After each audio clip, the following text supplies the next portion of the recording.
His second time on stage. Be loving, be supportive, and welcome Jeff Arnold.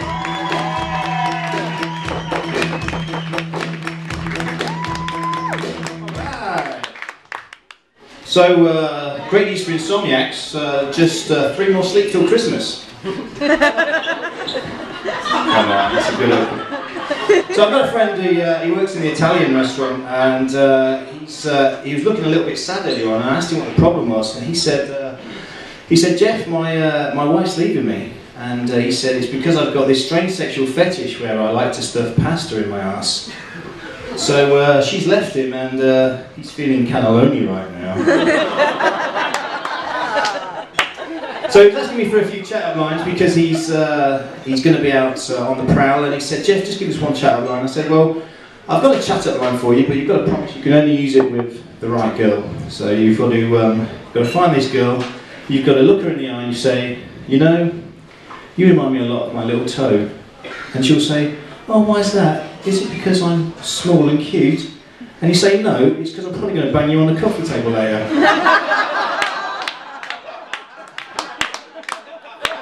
So, I've got a beautiful fiancée, but it was a bit difficult to start with because she's very, very clever. And I'm not so smart, I didn't go to university or anything like that. She's very well educated and she's very intellectual. So, we'd have conversations to start with where she'd say things like, Jeff, you know, your slightest touch propels me into a universe of passion, and you rule with benevolence, and you rule my every emotion.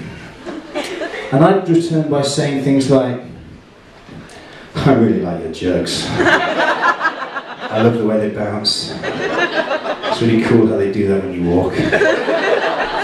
But we got past all that, and I'm not so dumb. I actually finished my first book yesterday. It was 421 pages. Thank you. That's a fucking lot of colouring in, I can tell you. And, I had crayon cramp and everything halfway through. I felt like I was being wanked off by a spastic at one point. But I carried on, and yeah, we got through that okay. So yeah, my girlfriend's quite a smart girl, and she likes to talk about topical things, and she's always saying things like, you know, we don't talk on an intellectual level, and you know, we should talk about things that are, you know, relevant. And this week it's been, you know, Libya this and Libya that. So I've got one question for you, ladies and gentlemen. Is Libya above or below the clitoris?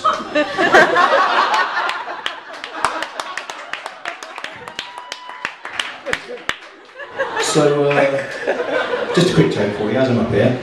What's black with 2 broken arms? Colonel Gaddafi's sunglasses. That's enough topical stuff for this evening.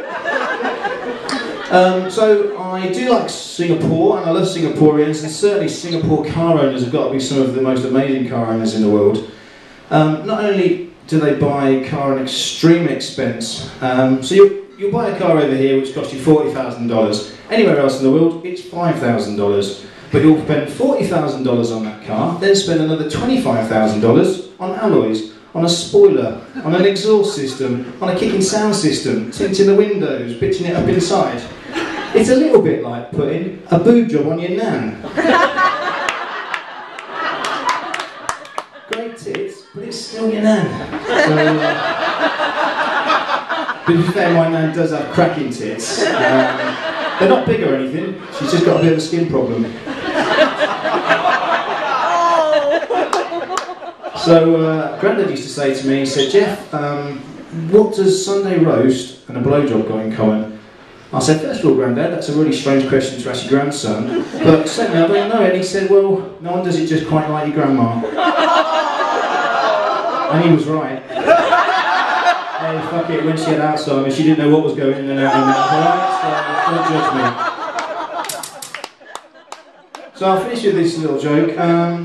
Scientists have revealed that semen actually promotes hair growth, which kind of makes sense because of guys' hairy knuckles, but it could get me wondering about my nan's moustache. That was for Jeff Arnold. Thanks so much.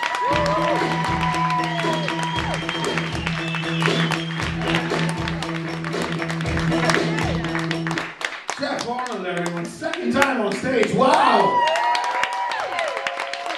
Folks, it's time for our first female female comedian of the night. Put your hands together and welcome on stage, Joanna Sill.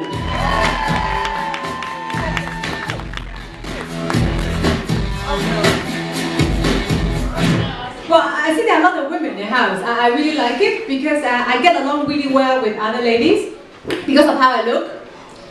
Plain, that's why women like me. I spent my whole high school years waiting for my breasts to arrive.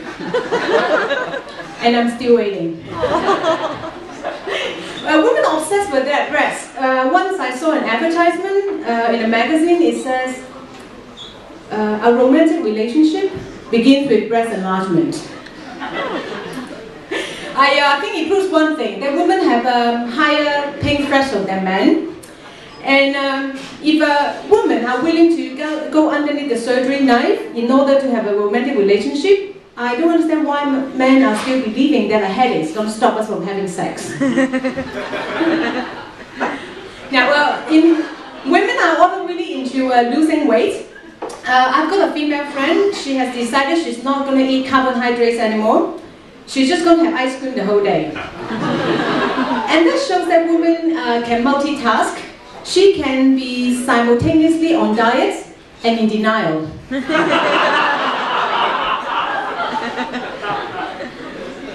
Women. Sometimes what women are saying is very different from what women are doing. Like women would say they don't want sex on the first date, but on the first date, just in case, they will always wear new underwear. That's true, right? She does that. And they will also say that, no, like porn is disgusting, but they will go and learn how to do pole dancing. I have got a friend, she just went to take a class in pole dancing, and I was asking her, why did you take pole dancing? And she was like, I want to tone my muscles. Yeah, right. I'll look at her and say, which muscle? I once went to a spa. I once went to one because I couldn't afford it anymore. But and the spa was really nice, you know, like a nice towel, clean, smells nice, everything is just wonderful. And then there was a sign on the toilet. It said, to keep this place fragrant, this toilet is just for peeing. Like, the thing is, like, no woman complain about it. Apparently, for women who go to spa, they just don't poop. The poop basically just evaporates. Now, enough about women, now let's talk about men. I read in another one magazine one day, apparently, men nowadays really like to donate sperm donation. And because of that, there's a miracle happening. Men nowadays can be a virgin and a father at the same time. And the thing is, because it's so common, some people are trying to do it as a profession, which I find is kind of unfortunate. Because if you want to be an accountant or a doctor, when you're working towards that goal, you'll just be a trainee. But if you want to be a professional sperm donor, when you're working towards that goal, you'll just be a wanker. Wanker is actually a British term. I know that because I'm from Hong Kong, and in Hong Kong we associate wankers with the British people.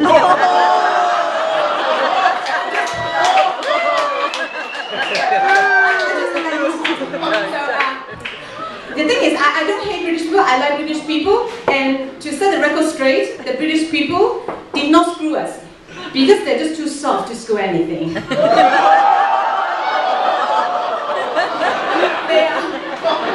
They are so impotent that all the time they're in Hong Kong, they couldn't even get an election.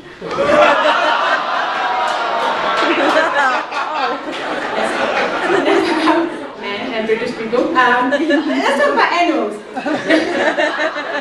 Nowadays, for the animal rights advocates, they think you can no longer call pets pets because that's insulting. I can't judge, I like animals, but unlike those animals who feel insulted by the term pets, I don't speak English as a first language, so I can't tell that. And apparently they say they should call pets companion animals. And I don't know how it sounds to me. Companion animals sounds like they're going to charge you by the hour. And if you want them to take off their fur, it's going to cost you a lot more. Right. The thing is, I understand why they're doing this. They want to humanize the animals, right? But how are you going to who are milk cow, you're going to call them ruminant wet nurse. And how about the chicken? The chicken is going to be egg donors. Right, that's all for me today. Thank you very much.